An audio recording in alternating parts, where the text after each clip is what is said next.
Il existe des pays où l'entraînement militaire doit être parfait sur tous les plans et rien ne doit être laissé au hasard.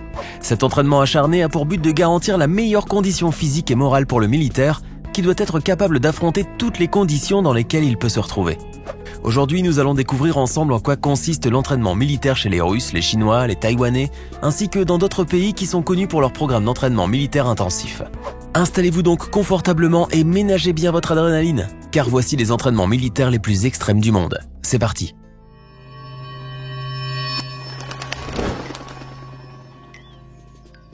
Certains gouvernements se servent essentiellement des conditions climatiques rudes pour mener à bien leur programme d'entraînement militaire. En Corée du Sud par exemple, hommes et femmes militaires faisant partie des forces spéciales s'entraînent dans une neige profonde, à des températures qui peuvent parfois être en dessous de -5 degrés Celsius.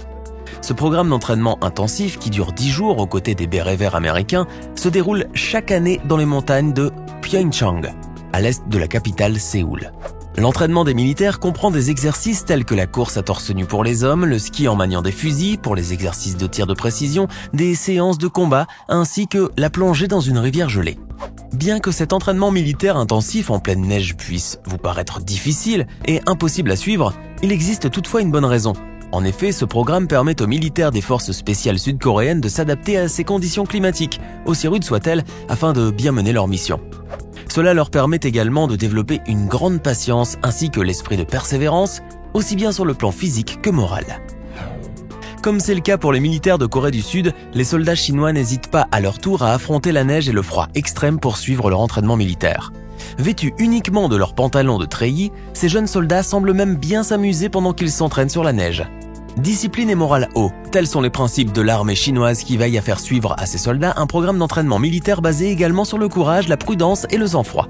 L'un des exercices les plus insolites que les soldats chinois doivent effectuer pour développer ses qualités morales et physiques est sans conteste celui de la patate chaude. Non, ce n'est pas d'une pomme de terre dont il est question. En fait, il s'agit d'une grenade dégoupillée et dont la mèche est allumée. Dans cet exercice particulier qui peut vous sembler un peu risqué, voire dangereux, les militaires doivent jouer avec cette bombe prête à exploser en se la lançant de l'un à l'autre jusqu'à ce que la mèche se consume entièrement. Le dernier soldat qui la tient doit alors la jeter dans un fossé et tout le monde doit se jeter à terre et se couvrir la tête pour ne pas être blessé à cause de l'explosion. Eh bien, en voilà un jeu bien amusant.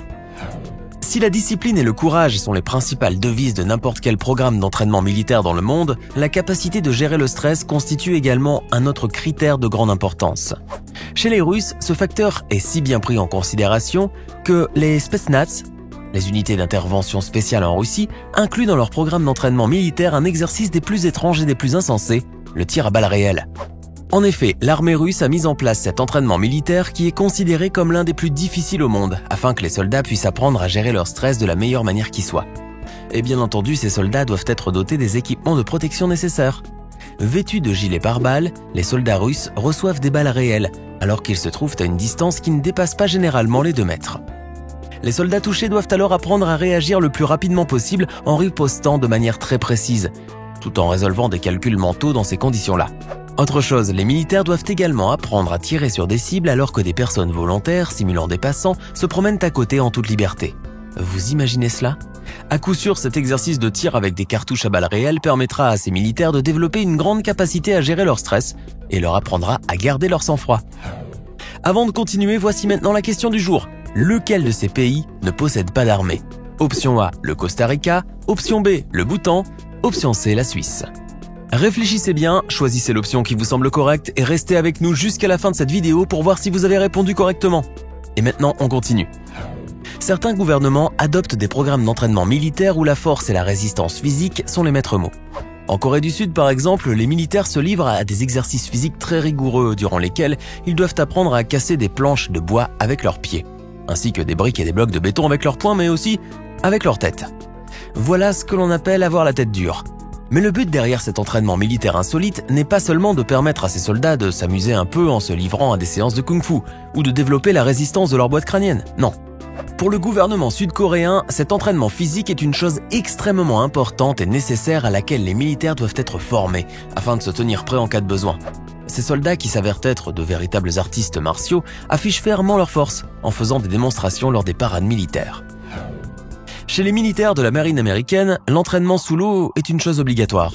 Naturellement, Cependant, pour bien préparer ces soldats qui feront partie dans le futur de l'une des unités les plus puissantes de l'armée américaine, le programme d'entraînement militaire inclut une série d'exercices qui ont un objectif principal bien précis. En effet, l'entraînement militaire des Marines a pour but de développer l'adaptation de ces soldats à l'eau froide ainsi que leur résistance à la noyade.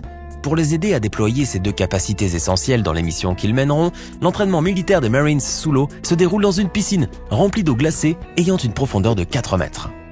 Dans cette piscine, les Marines doivent apprendre à descendre et à monter une vingtaine de fois sans arrêt, tout en ayant les mains liées derrière le dos. Toujours dans cette position, ils doivent également continuer à nager pendant 5 bonnes minutes. Et enfin, ils doivent aller chercher une paire de lunettes de natation qui se trouve tout au fond de la piscine, puis la relever en la tenant fermement entre leurs dents. Exténuant, n'est-ce pas ? Lors d'un entraînement militaire, il faut savoir tout affronter, y compris le feu. En Chine, par exemple, le programme d'entraînement militaire comporte un exercice bien particulier, le saut à travers des cercles de feu. Vêtus de leurs treillis et munis de leurs armes et de leur équipement, les militaires chinois doivent apprendre à affronter les flammes et pour cela, ils sont tenus de connaître les bonnes techniques qui leur permettront de réussir à éviter le feu, même en le frôlant.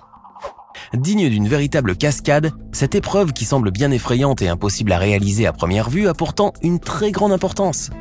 En effet, cet entraînement militaire hors du commun permet à ces soldats d'avoir la même poussée d'adrénaline et de vivre les mêmes sensations que s'ils se trouvaient sur un vrai champ de bataille.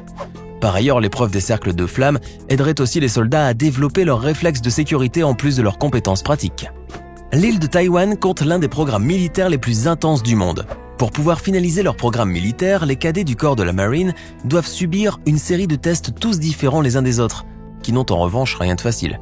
Cependant, l'une des épreuves les plus éprouvantes de ce programme reste sans nul doute celle du Road to Heaven. Il s'agit de la dernière étape de ce programme d'entraînement militaire exténuant qui dure 10 semaines.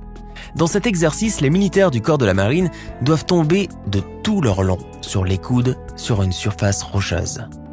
Ensuite, ils doivent commencer à ramper torse nu sur ces roches coralliennes et rugueuses sur une distance de 50 mètres, en s'aidant de leurs épaules, de leurs coudes et de leurs genoux et de leur dos. Cette épreuve comporte 10 étapes. À chacune d'elles, les militaires doivent s'arrêter et effectuer un nouvel exercice, et le cas échéant recommencer dès le début sur ordre de leur instructeur, si ce dernier n'est pas satisfait de leur performance. Dans cette épreuve qui simule un atterrissage sur une plage rocheuse, les futurs hommes grenouilles apprennent non seulement à ramper sur des surfaces difficiles à parcourir, se laissant asperger de temps à autre avec des jets d'eau salée, mais ils apprennent aussi à vaincre la douleur grâce à leur force morale.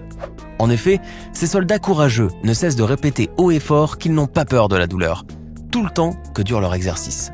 Le tout sous les applaudissements encourageants de leurs camarades, de leurs amis et de leurs familles qui ont le droit d'assister au déroulement de cette épreuve. Le fait de réussir cet exercice intense leur permettra de devenir des hommes grenouilles et de faire partie de l'armée d'élite de Taïwan. Mais le programme militaire taïwanais ne se limite pas seulement à cet entraînement rigoureux. En effet, le gouvernement de l'île de Taïwan veille également à doter ses militaires, notamment ceux des forces spéciales, des équipements les plus loufoques, dont des masques pare-balles sans visage. Ces masques de protection balistique sont destinés à protéger les militaires des balles de calibre 44 Magnum. Une protection oui, mais au prix de l'inconfort et d'un look, disons un peu lugubre. De quoi décourager l'ennemi. Et pour finir, voici un autre entraînement militaire qui fait également appel à la force. Il s'agit en fait de l'exercice du point dur, un exercice effectué par les militaires nord-coréens. Connu pour son programme d'entraînement militaire intensif, l'armée de Corée du Nord inculque à ses recrues un exercice qui leur permettra de développer leur capacité à donner des coups de poing. Et pas de n'importe quelle manière.